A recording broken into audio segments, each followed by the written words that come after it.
and welcome to Bigger Sister Channel's first Futureproofed workshop. My name is Estelle Lucas. I am the founder of Bigger Sister Channel. I'm calling in from Spookyland, and this is Lex, our community manager, who will be acting as a fill-in audience to help me answer any potential questions that I haven't considered and make sure that I don't go on a tangent, an ADHD tangent, which I tend to do sometimes. We both tend to do that, so I hope that I am the appropriate audience. Yeah, maybe not the best combination here. I would like to start off by acknowledging the traditional owners of the land from which I am recording this episode, and that is the Wurundjeri people of the Kulin Nation. I am calling in from Brisbane, which is Meanjin. So this is our first time, so if it's a bit not perfect, then please give us a chance to grow. Introducing myself as the Skillsharer. For those that don't know, Skillsharing is the act within the industry where we exchange information, and usually everyone is really great at one thing, and my one thing happens to be writing. So my Skillshare to the community is I will help you wrap your head around how to do copywriting for your business. My qualifications include a diploma in professional writing and editing. I have 3 years experience writing copy for workers as a side business. I have been working in the industry for 14 years. Obviously, I founded this community project. I was also the 2022 Kenneth Meyer Innovation Fellow, and the industry is my special interest. And that is really the reason why I think I'm a very strong writer in this regard. Let's continue on. You're probably wondering, what is Bigger Sister Channel? We are a community project that platforms and empowers workers to share our expertise, knowledge, resources, tools for healthy, safe, and sustainable work and life. We do this by collaborating with workers. Maybe that's you. Well, we're hoping that everyone can contribute something to make our lives easier, basically. The 2 programs that Bigger Sister Channel is currently running is Economic Empowerment for Workers, that is designed by me as well. You can check out our YouTube for lots of financial stuff, and that's still being developed. This episode is relating to Skillsharing workshops, specifically future-proofing. And when I say future-proofing, what I mean is I have already run this workshop. I've already done this workshop with a live audience, but not everyone could be there. So I wanted to convert that content into a digital resource that's easy to access from any location for any person. And that's why at any time. At any time, exactly. So this is the first time we're doing it. I'm a strong writer. I'm not a strong presenter. So bear with me. So this is part of the Skillsharing Workshops program. It's facilitated by Rain Morgan. If you're curious about Skillsharing workshops, definitely check out all of our stuff.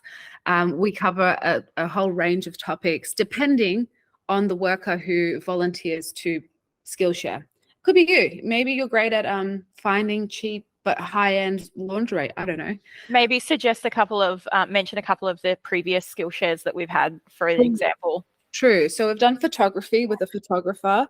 We've done SEO with Natalia. Charlie did marketing kits where you left with, it's very hands-on, you left with headings, styles, colors for your business. So yeah, those are just some examples. Follow us on the socials if you want to learn. For this workshop though, we're going to be looking at what copywriting is, how this is a tool for you to deliver your brand, market yourself. I think people downplay the importance of copywriting because it's just like, guys don't read. And that is true. But for those clients that you really want to have in your little close regular circle. Yeah. They're going to read, they're going to read your profile. So you really want to distinguish yourself and make sure you're attracting the clients that you want. And copywriting is the most direct way to do this. So I think it's very important. I would attribute a lot of my success to my ability to copyright. So it's also a mechanism in which you can deliver your brand. So we're going to look into what even is your brand. I know a lot of workers find it really awkward to describe themselves and sell themselves.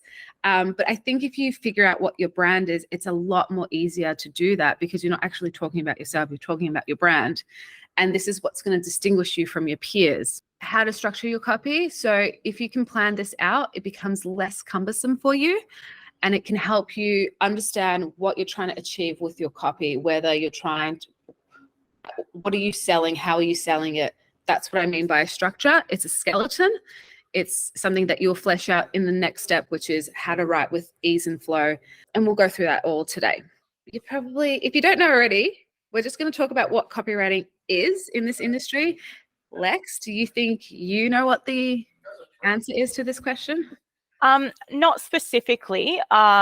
Like if you were just to ask me randomly what copywriting is, I wouldn't be able to give you like probably an accurate answer. I only know what it is just in relation to how often we've spoken about it recently. Yeah.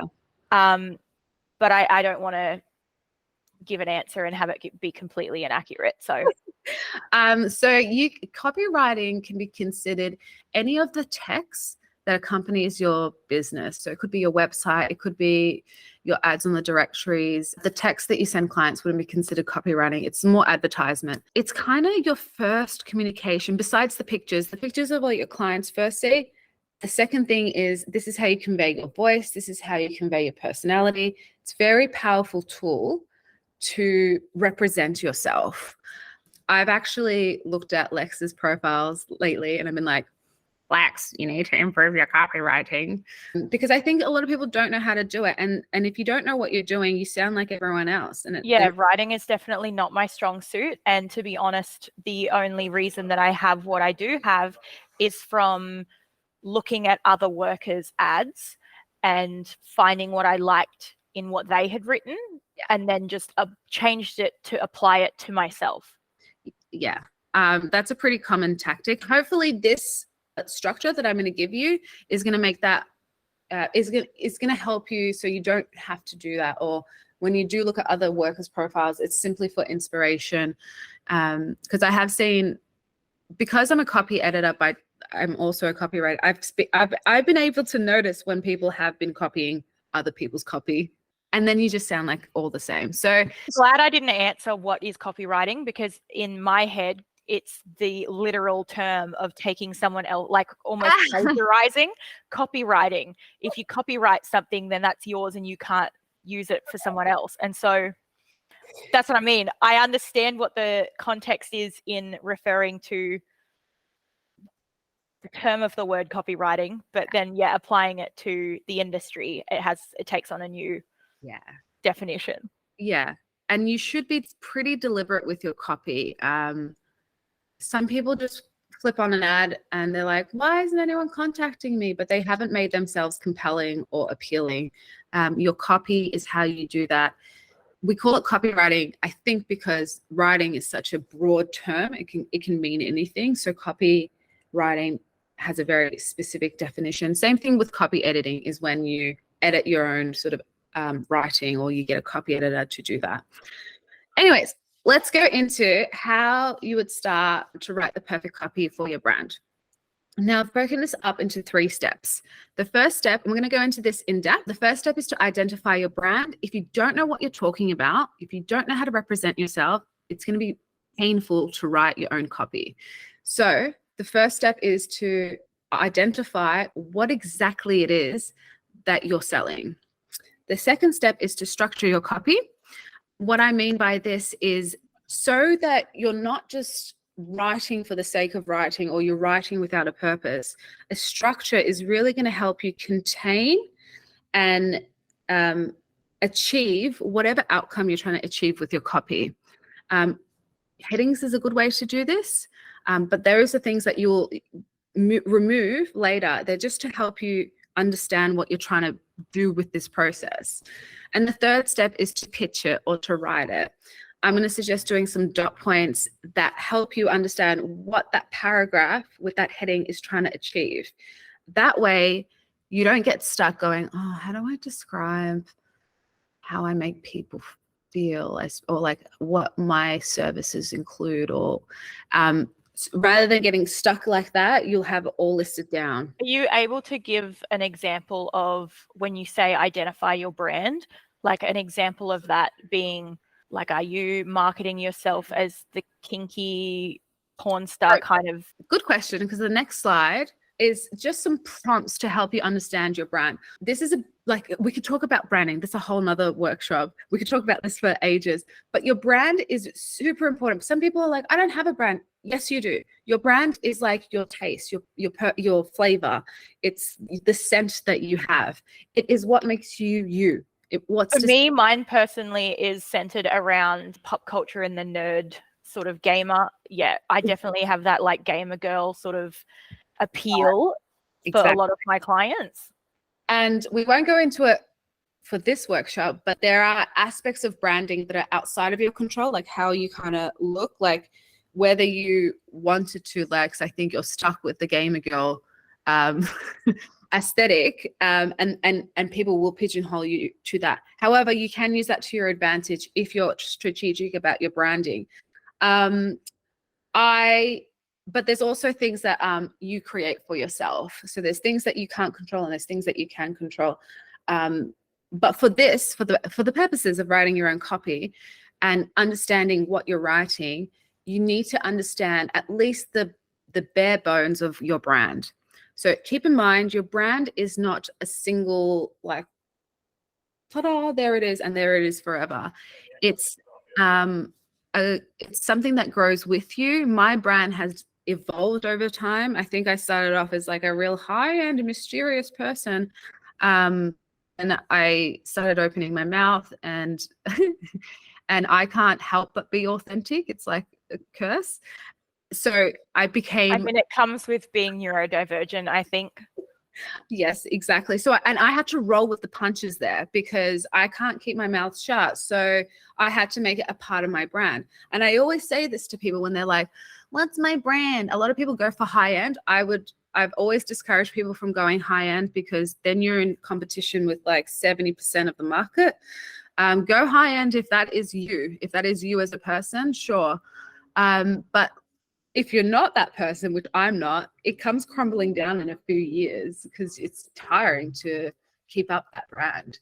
And I was in it for the long haul. So it didn't really suit for the long haul. So yeah, I always say, think about the qualities that you are comfortable with in your real life and just think of it as like your best version of yourself. And when I say keep in mind the competition, you kind of want to distinguish yourself from others. So again, that's why I say stay away from high end unless you really know what you're doing. You can just be approachable instead, or you can be friendly. So how do you determine your brand? I'm going to put there's some prompts here. I will have a booklet or like a little starter kit to help you sort of get your gears turning in your head to figure out what is your brand. But some ways to think about it is like, who are you? What do you do? Like, what are the ways? What are your ways? What's the way in which you deliver your services? What are the ways in which you communicate? Where are you placed? Perhaps in life, perhaps more geographically. What do you want? Like, what do you want from life? What do you want as a person? Why are you here? When? How available are you? Do people need to book in advance to see you because you've got kids or something?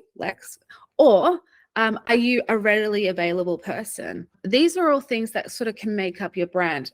And then you can think about like more real aspects of you. So that's how you look, that's how you feel, that is your shape, that is your position. And when I say position, I could mean the position you sit in society, the position you sit in terms of dominance.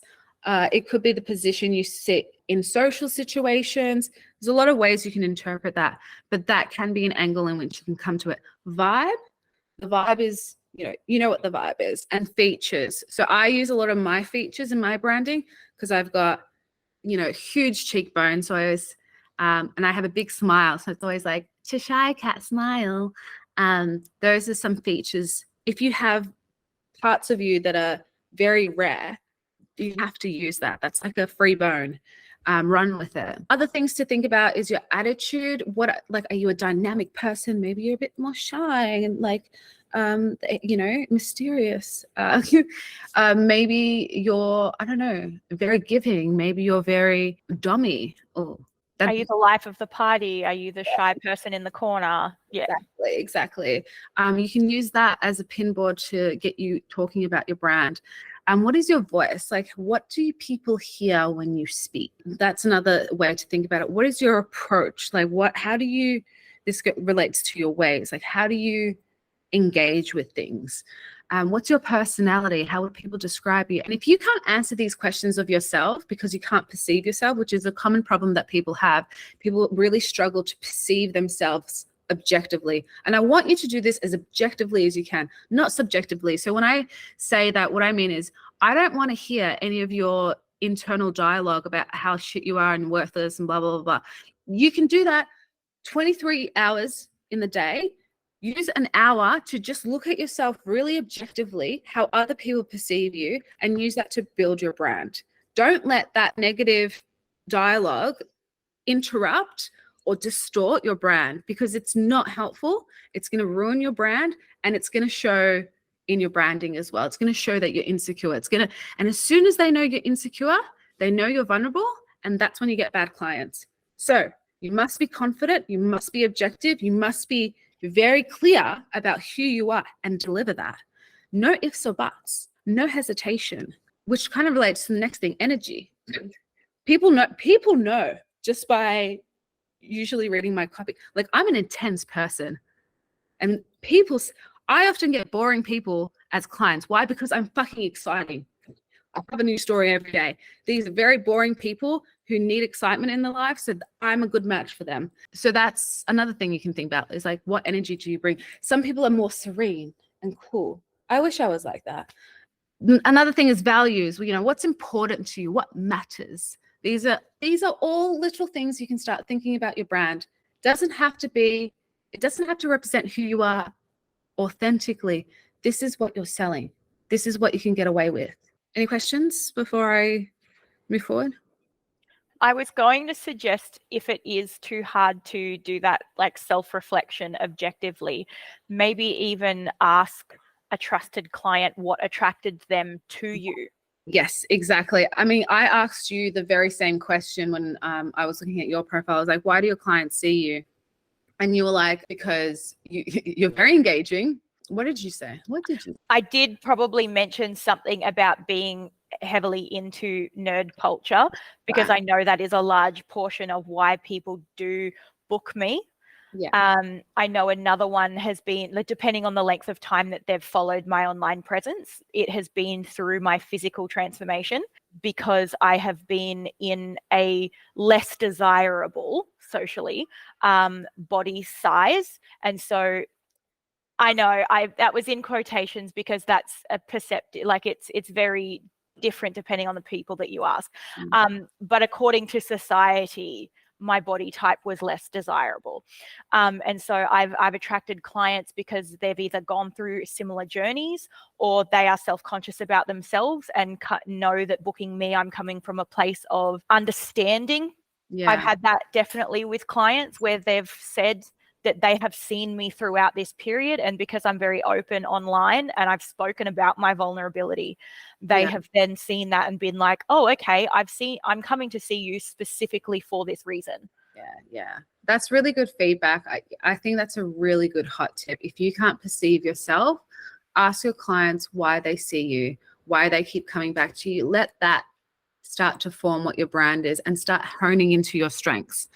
Another way as well is you can just ask your friends the same questions, like, oh, how would you describe my personality? Like, let them write your brand for you. Just like take notes of what they say. Let's go to the next step to writing the perfect copy for you. The next thing is structuring your copy. This is kind of the shape it's going to take, and these are just some ideas for you to consider. I've done, I think, all of these in my 14 years in the industry. So you can do a story. storytelling can be really good because people love stories. It immerses them into an experience that if they want the story to continue, they have to book you. It can be very effective. If you're a good storyteller, it might be for you. And it might also, if you suck at talking about yourself, you can write it in a story and just talk about how that's all going to come down instead of talking about yourself. Other ways you can do it is pitch it. So pitch it is like, this is who I am. This is what I do. This is why you should see me. This is why I'm great. This is what you're going to get. This is what you're going to leave with. But like that. It should be very systematic. It should be very to the point. No words should be wasted. It's an elevator pitch pretty much. It gives you all the information that they need in the most concise and succinct manner. So that's a pitch. There's different types of pitches, but that's the one that came in mind when I suggested this idea. Another way you could do this is you could appeal. So an appeal, if you think about like appealing to your local MP, why you're trying to figure out who your ideal client is and then write specifically to them, appealing to their values, appealing to their tastes, their concerns, their desires. What do they want to hear? What do they want to see? Because you're trying to attract a very specific clientele. So you're going to use your appeal to do that, to draw them in. It's a very targeted way of writing. Just think of normal appeals, but change that around so it's you and your ideal client. Another one could be diary entry. I have found that somewhat effective because people feel like they get to know you or they have an idea of who you are. And like clients are nervous to see workers usually. They're not like, fucking, yeah, let's go fuck. Like they're so nervous. So if they have an idea of what to expect, if you can prepare them mentally, then they're going to be less nervous about seeing you. You're not going to be a stranger to them anymore. You're going to be like, they're going to feel like they know you and they're going to be much more comfortable approaching you and seeing you. That is what makes you attractive to them, is that they don't feel like a stranger around you. Because familiarizing yourself. Yeah. Exactly. Like most people who see me nowadays, they know so much about me and they're like, do you remember that time you did this? And I'm like, no. Yeah, I've had someone recently where I was talking about, one of my experiences went like a few years ago, and they're like, oh yeah, no, you're talking about this, and I'm like, oh yeah, I am actually. It's kind of, I forget that I'm so out there online sometimes that when people repeat those things back to me and I'm like, how did you know? Oh wait, I said that. You told everyone. I did. I tell everyone. I do that. I'm always really surprised when people know so much about me. I'm like, how do you know? And it's like, because you share so much about yourself. But they remember so much. They remember more than me. So that I would say that's probably another strategy to take into consideration when you're like thinking about who you are as a brand. To consider how much you're putting out there online in social media, because most of the time your ads are linked to your socials, or if you have work social media accounts, they're easily found. So for example, if you're marketing yourself as like a shy person and you're not, and you're very opinionated online, that's going to translate across and completely like butt heads with what you've written on your ad. Yeah, which can be a good thing or a bad thing. It depends on how you play it. So if you play it badly, what you end up with is clients that don't know what to expect, and because they are uncertain, they will not see you. You do not want your clients to be uncertain. If you spin it the right way, then guys know to expect the unexpected with you. And then that becomes appealing. That becomes, I want to take a chance. I want to do a dare. It challenges them to see you. Who am I going to get? I know I do that a lot. Which personality is it today? Pretty much. I do that a lot with my clients. They're like, I never know what I'm going to get with you. And I'm like, neither do I. It's a surprise every day. So that's the diary entry. Another format you can think about is your letter. If you're sort of doing a letter sort of form, think about like you're writing to your client. You're writing to your client, hi, it's so-and-so. This is where I'm at. This is where you're at. This is why we should be at something together. That's how I would describe it. A biography is pretty classic, and this is a breakdown. You're breaking down your brand, you're breaking down your experience, you're breaking down your appearance. It's the most simple of these. So all of these were kind of like complicated, but the biography is the most simple. So you're just going to be like, this is the section. I'm pretty sure that's my current copy. It's the most used. So it's just like, this is a sentence or two about me. This is what I look like. This is what I do. And this is how you should contact me. And I hope to see you soon. Like, that's pretty much a biography. You make it sound so boring. It is. So it is. This is why you need to be like, your copy needs to, you need to put thought into it. It's like, it's an art. I take this very seriously. It was hard to write a biography like on my own. So if you're watching this and you have a biography and it took you forever, don't worry. We're all in that same boat. Well, this is the thing. The less personal you take this, the better it's going to, the easier it's going to be, because when you take it personally, you're like, fuck, how do I write about myself? And you get real bogged down by yourself. Like, you are your own worst enemy. But if you know what your brand is and it's a bit separated from you, then you can represent that a lot quicker. If you know how you're going to write it, then it's already laid out in your head. And in the next step, I'll show you how to sort of break it down even further. So every sentence leads somewhere that you want it to go, and you know where it's going, instead of being like, what am I supposed to write next? If you plan it properly, it shouldn't be that hard.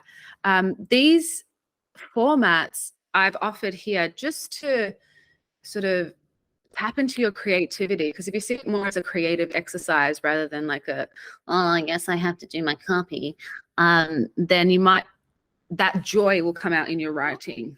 When you do structure your copy, when you do sort of pick a format, I would recommend planning out each paragraph. Each paragraph should lead somewhere. So you've got your intro.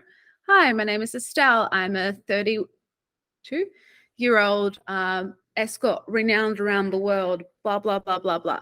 That's your intro. Then you're going to have your next paragraph, which might be, this is who I am. This is what I do. This is how I do it. This is what I look like. This is what you're going to leave with. And then your conclusion.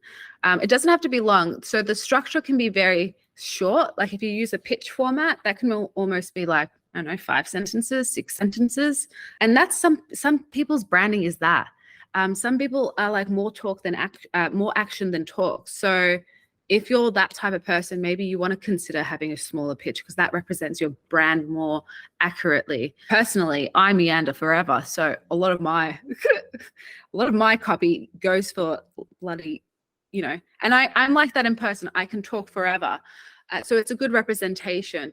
Anyways, that's just some ideas to get you thinking. Let's move on to when we start to break it down even further. So you've got you should have your subheadings your headings by now, of like what you're writing, how you're writing it. Now, how are you going to fill in that paragraph? These are just some ideas to sort of get you thinking. This is what you ultimately want to achieve with your copy, is you want the client to pick up the phone and feel compelled to message you.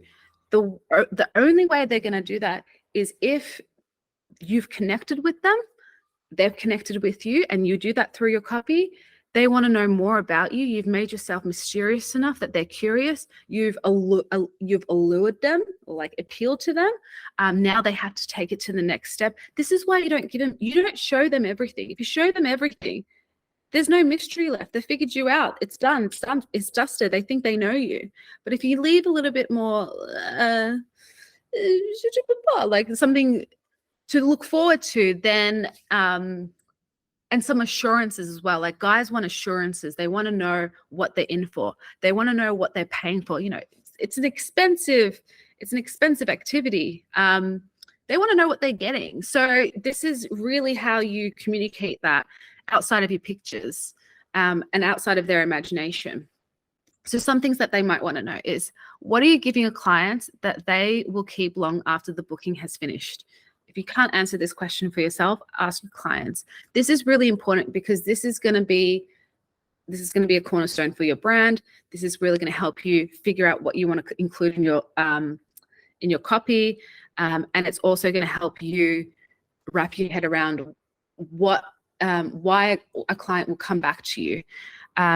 You want to sort of sell yourself, so it's not just the sex, unless it is. Unless that is your brand. You want to leave them with a lasting effect. So I'll give you an example. I'll give you an example of me. What do I give my clients? I give them usually the a A goodie I bag. give them, No, I'm kidding. I give them like my full attention. Like I am so interested in my client. I'm asking them a million questions. Like, oh my God, how did that feel? And what did you do that? And where did you go? And blah, blah, blah. Like I am super curious about my clients, which makes them feel like someone cares about them. And I do care about my clients, but this is that feeling of like, someone's really interested in me. Someone really wants to get to know me. That's what they leave with. They feel loved. Like it's not love, but it's how it feels. That's what they leave with. They leave bouncing because that's my whole thing. So yeah, think about like what impact do you leave your clients with? It could be very simple as well. Like it could just be they just had a great time. Go with that. So next question, what physical attributes do you have that a client wants to see, touch, or devour?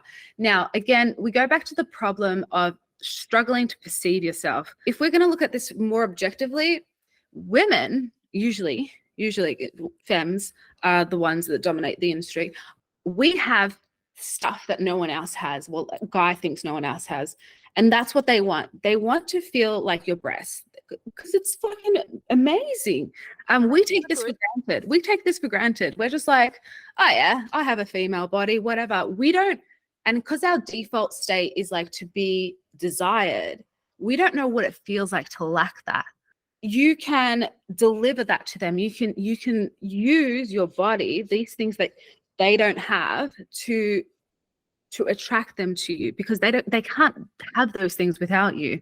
So this is what I mean, like devour, like what do you taste like? See, like guys can look at you for hours. They're just like, whoa, I can't believe your breasts are so, I don't know, juicy, or like they can do that for hours.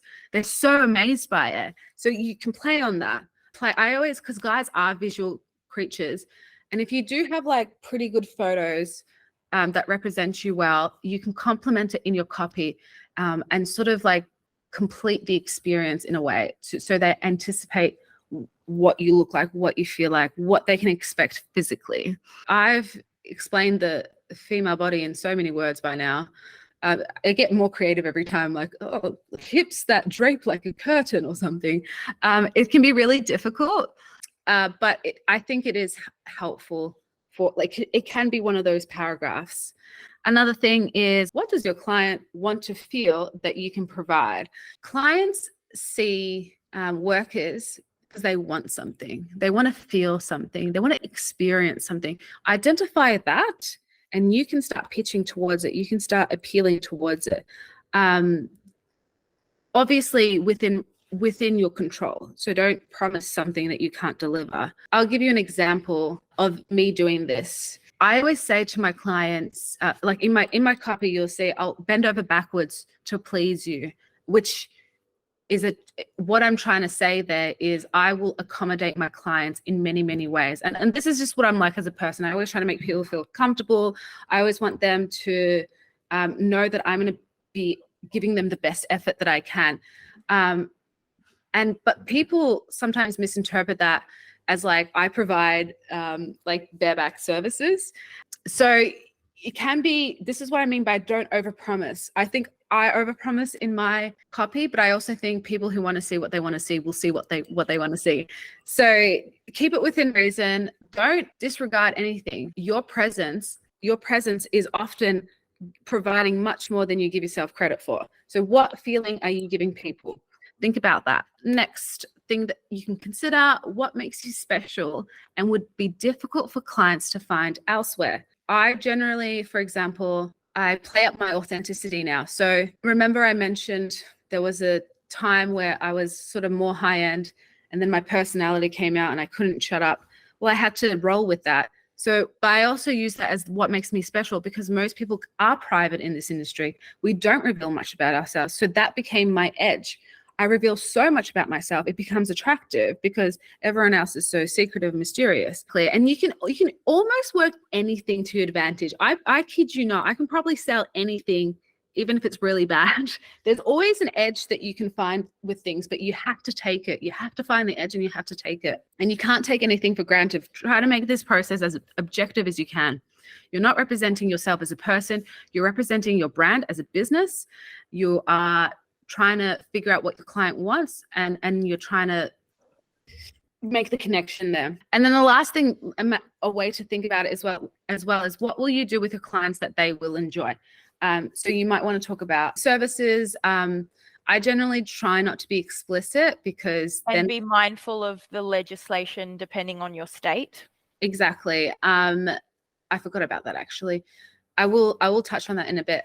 So because I can't personally list anywhere on my advertising, so it's very hard to include that in a copy without sort of breaking the law around what I am and not allowed to say. So I work mainly in Victoria, and for ages we couldn't list our services. So I got used to writing my services without writing my services, if that makes sense. And I did that as both a screening and like a tool of communication to let clients know what I was good for. And so I wasn't attracting a shitload of potential clients that were like, I don't want you because you're not doing the thing that I like. And that creates more admin for me. So your copy is a tool to screen as well. Don't forget that. Also, depending on your geographical location, your copy can either help you work around the laws, or some styles of writing are not going to be as effective in different places. It's something that I've realized as well. So like, for example, I think the States, it's very illegal. So sometimes I've seen people be like, it's 400 roses for an hour of my time, because they want to get around laws. That's all copywriting, by the way. This is the stuff that you think about. I forgot what I was going to say. Anyways, back to what your clients will enjoy with you. Again, you're sort of depicting what you will do with them without being too explicit. If you're too explicit, it can backfire because they get they're done. They're satisfied. This is why, Lex, you need to cut down your portfolio so there's only max 10 images, because it is a complete catalog. Like, you have so many images, it leaves nothing to the imagination. You need to do the same thing with your copy. If you reveal too much, then there's no reason for them to continue with you. Does that make sense? Yes, but they're just all such good photos, and so I'm like, I can't pick. This is when you ask your girlfriends to help pick for you, or your guy friends, because I like doing this as well. If I can't pick between two photos and I get real in my head about it, I'll just give it to one of my hetero guy friends and I'm like, which is hotter? And they're like, oh. It wasn't a trick question. I'm like, just pick. And then I'll usually go and I'll be like, why? I'll interrogate them. I'm like, why did you pick that photo? If you can't pick, let someone pick for you. Yeah, you want to give enough information to your clients that you're not fooling them. They know what to expect. They feel safe. They feel appreciated. They feel like you're approachable. But you don't want to give so much that there's nothing left to discover about you. There's no mystery. There's no allure. There's nothing. You're just like everyone else. You really don't want to be just like everyone else. You really want to distinguish yourself. And it shouldn't be hard, because we are all different. So it shouldn't be hard. If you're finding this too hard, it means you're seeing yourself very, very distortedly. We are all different. So it shouldn't be that hard to show that. Yeah. Fundamentally, that's the truth. No two workers are the same. You know what I'm talking about, Lex. We have a range of personalities and bodies that we deal with. Show that. Don't be afraid to show yourself. It is an industry where, it's extremely diverse. It is. Do you have a question, Lex, before I continue? No, I don't. Have I inspired you, right? No, well, the information that you have given me, I read it once.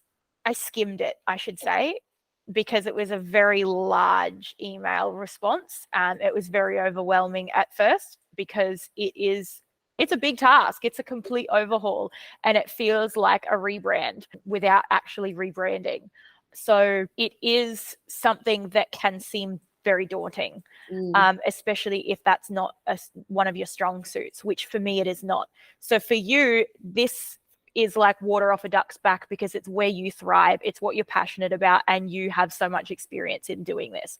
For me, not so much. So being given so much information in one large dose was scary. And we'll have some ideas at the end about how you can help yourself if it's too much for you as well. Yeah, so obviously, like, I know that there are going to be people out there that can relate to, holy shit, this feeling is too much, and I'm probably just going to stick with what I've got because it means I don't have to put effort into it, which I also understand. But at the same time, that's not going to improve your brand or your client retention. So Exactly. I know that that's why I need to put the work in, but it's just, even if it's maybe me calling one day and being like, hey, can we please go over this? I just need someone to bounce these ideas off. Yeah. Instead of sitting there doing it on your own. If there's enough interest, we could do another workshop, more of like an admin day where everyone just does their copy that they've been meaning to do, but they haven't done in ages, and we just all do it together, and it gets done. Put it on the list. That'd be good. It's something that could be a reoccurring thing, like every 3 to 6 months as well, because the amount of time that you reevaluate yourself, like, it should be a annual thing, quarterly thing, something that, even if it's just like a refresh of images. Yeah, it's not a bad idea, Lex. I'm full of those. Not bad ideas, I mean, good ideas. If there's enough interest. I'm also full of bad ideas, but that's another thing. Equal amounts of good and bad. That's pretty much it though. Like, if you really like this and you really want to, you feel inspired, a bit motivated, but you need a bit of executive function, at least reach out to us and be like, yes, I would attend a yearly copywriting. Let's get it done. At least let us know, so then we can try to organize something that works for everyone. As I mentioned earlier in the presentation, I have done this workshop in person and it was 3 hours. So what I haven't covered today, but I have covered previously, is how to write your copy without shitting on your peers. This is very challenging. I justified it for ages because I used to shit on my peers all the time. Didn't mean to, like, not aggressively, but still it could be interpreted that way, because it's hard to make yourself distinguish yourself without going into a hierarchical way of thinking. And what I'm talking about there is like, I'm educated and I am in this industry because I want to be here and I love or something. I don't know. Like, there's a way to do it without shitting on people that are doing survival work or don't have the privileges that you have. And the wording you choose also is a big indicator of that also. Anything that potentially refers to yourself as elite can be perceived as insulting to those who wouldn't brand themselves that way. It's this hierarchical way of thinking, and I justified it for a long time because I was like, well, it's just marketing and branding, and right now I'm trying to fucking get my life sorted. I don't have any money. Like, I'm poor. I was born poor. I don't care about politics or like if your feelings are hurt. I need to get bread on the table. I need to secure my future. Do you know, that's how I thought about it. But then I think like maybe 5 years ago, maybe less, maybe 4 years ago, I was kind of like, Estelle, you're kind of not desperate anymore. You kind of have enough money. So why do you keep shitting on your peers? Like, what's your justification today? And I was like, I don't really have one. And if anything, I don't have any excuse because I have the skills to write a better copy. And I did. And that's when I did. That's when I gave myself the kick up the butt. And I was like, okay, you have the skill. You don't have to say that, my brand. And I did. And it actually wasn't that hard. It was a bit challenging, but it wasn't that hard. Anyways, we talked about that in the workshop. I also talked about how you can use AI to help write your copy, the cons and pros of doing so. Again, Lex, you mentioned that it's not your forte, it's not your domain of expertise. And if that's the case, maybe AI is for you. It can really help you with your structure. It can really help you with those dot points I was talking about. It can really help you with your sentence structures, making it all concise. We did talk about that, but we're not going to talk about today. The third thing that we also talked about is, do you need to write different copy for different directories? Short answer is yes. Long answer is it depends, but we also covered that. Can't cover it today. If there's enough interest, I can also do this workshop again at a later date. Do you have any questions, Lex, before I move forward? I just want to briefly, if your answer will be briefly, why would different directories require different copies? Is that because then different level of like clients use different sites? You can sort of, if you've been in the industry long enough, like I have, like been in the industry way long enough, trust me, I can tell what type of clients use what type of platforms. Don't know how it works. I don't understand the algorithm properly, but I can tell the people that are using Lecanto, like I know what their interests are. I know what they're trying to see. And when you can identify that, if you talk to your peers, you should be able to figure out what directory attracts what type of clients and what are they looking for. Then you can start tweaking your copy to be more targeted for that person. So in the Australian example, Scarlet would be considered like where the higher end clients go because it's the first thing that they see on Google. But stuff like Lecanto is more like guys classifieds. The classifieds, that if they're finding you from the classifieds, they want it then and there. They're not very polite. They don't really want a they're not looking for a long-term connection. Exactly. They just want to one and done at 59. They just want to get in and out. So you can then you know to make your copy a pitch because they're not going to read after 3 sentences. I've actually heard of people having 2 completely different work personas for different directories, like completely renaming themselves also to appeal to different level of clients, different images. So you've got your sort of high-end photoshopped images on one site, and then having your directories that are on the right here, right now kind of end of the scale being a bit more selfies and sort of catered a little bit more of a you want me right now? Yes, I can come right now. Otherwise, book me for a long rendezvous sort of thing. Yeah. The thing is, this is a really good point, because like we are complete and complex people, but our brands can't be, so we can't actually share everything that we want to share. Like I'm a pretty dynamic person. I can also be soft and sensitive and stuff, but I can't put that all in a brand. So it's really hard for people to understand that you are happy to cater to everyone, almost everyone, and without spoiling your brand, if that makes sense, because that range isn't respected, if that makes sense. So it makes sense why you would make 2 completely, because you're trying to capture this part of the industry and you're trying to capture this part of the industry. People who know me from online would probably be very hard to convince them that I was shy because I'm a digital extrovert. That's my brand. But if you meet me in real life, I'm not talkative. Unless you're talking to me and I'm talking to you and we're doing this is why you're here, Lex. I can do it. But until you talk to me, or unless I have a reason to talk to you, I don't talk. But it's hard to convey. So it makes sense why they would have 2, maybe 3 personas. And your copy is what makes you different from yourself as well. Your copy is the tool, the mechanism to distinguish you. So if you want to get started on your copy, but you need a bit more help, these are my suggestions. If you want to stay in the loop, you can follow our other platforms. We are on TikTok, Twitter, YouTube, Substack, Instagram. We have a community podcast on Spotify or wherever else you listen to podcasts, or you can sign up to our newsletter at bigsisterchannel.com.au, and we can send you stuff. You can stay updated. Second option is to subscribe to our channel at some point, not anytime soon because I'm pretty overworked. I will create a copywriting starter kit that will be accessible for those that are subscribed to our channel, which should really break this down for you, and you can do it in your own time instead of watching this video. I don't even know how long we've been going for. Third option is if you cannot be bothered and it's too overwhelming, you can subcontract, and we have a few recommendations for worker-friendly copywriters. We're always looking for more. So if you know anyone, put it in the comments, tell us, message us, send a smoke signal, do something so we can add that to our recommendations list. Any questions? No, I was just going to add that, if you're interested in potentially hosting a workshop, or if you are a copywriter, get in touch with me. I'm the community manager. So our email is community@biggersisterchannel.com.au. Yes. We are a collaborative project. So we are a community project, which means although there's people that are there every day like myself and Lex, it is mostly a living project where everyone contributes and we just organize the information. That's really our roles here.